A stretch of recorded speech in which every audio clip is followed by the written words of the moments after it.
Welcome back to another update on Final Parsec. This week we are going to chat about our newest product launch, a subscription offering for the World Builder tool, as well as some enhancements that we've made. We'll also talk about all that I'm hoping to get done before the end of the year. If this is your first time here, I'm Bear, and I'm working on building Final Parsec, a platform to empower indie game developers. I share updates on this channel every week, recapping my progress on trying to build a business from the ground up. This week we wrapped up the Click to Add feature while using Dan, our world-building chat assistant. Dan should now support creation of artifacts, groups, and events while you are working with him. This means any object in the World Builder can be created with a single click while you're using this feature to brainstorm. So let me show you a workflow that I'm imagining and how Dan can help with that. Let's say you're making a dungeon crawling game where players are exploring a haunted house. Let's say you also have a good idea of the mechanics for your game, but you want to craft a story to keep players engaged. You know you're going to need rooms to explore, objects for the players to find, ghosts to fight, and similar things like that. It's my hope that you can describe your starting point to Dan and quickly outline all of these things.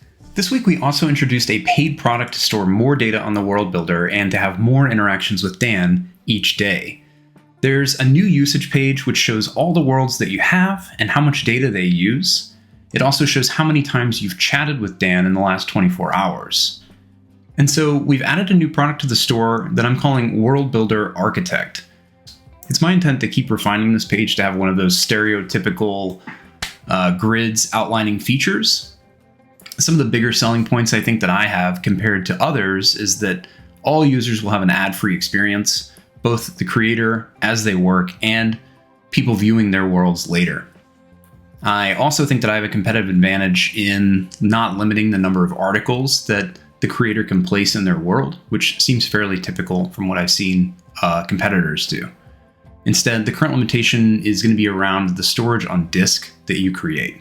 That's driven by the data that you put into your titles, summaries, etc. And it's driven also by the art that you upload, which I imagine will be the bigger contributor. When you reach the quota that you're paying for, the World Builder will go into a mode where you're blocked from adding new content or editing existing content. Your options at that point would be to delete some data and get back under the quota, or to upgrade to this new World Builder Architect plan. I've priced the thing at $5 a month as a default and give you 2 free months if you sign up for an annual subscription at $50 per year.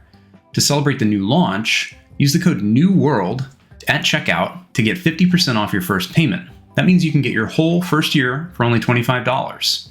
That coupon will expire at the end of January, so do take advantage of that if it's something you're interested in. So I mentioned in last video, I wanted to talk a little bit about pricing.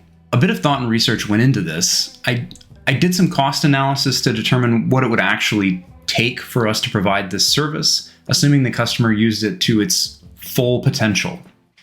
Like, took advantage of all the storage and all the AI queries that were being offered to them. That could creep up toward the $5 a month.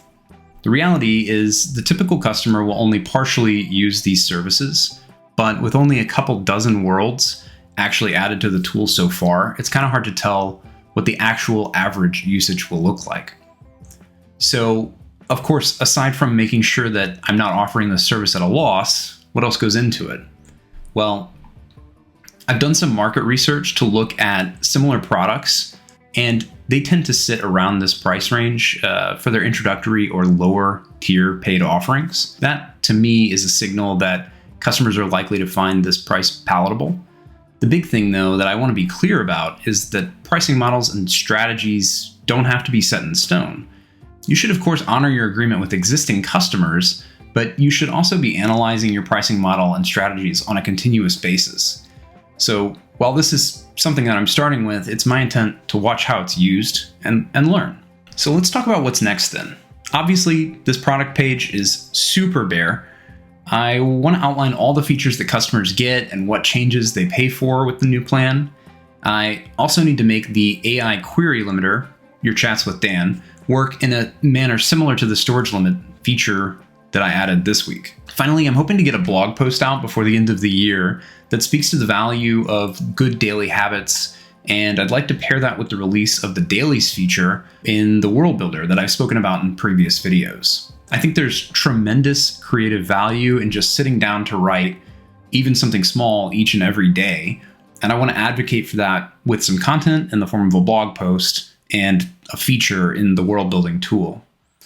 I think I'm also gearing up toward a video around the beginning of the year, so 1 or 2 weeks from now, that speaks to a longer term roadmap and goals. So stay tuned for that. To make sure you don't miss that and other future videos, be sure to subscribe to the channel here on YouTube. New videos come out every week. If you like what you see here, go ahead and give the video a like. I'd also encourage you to leave a comment below if you have feedback, feature requests, or anything that you want to share. Thanks for watching, and that's all I have for this week.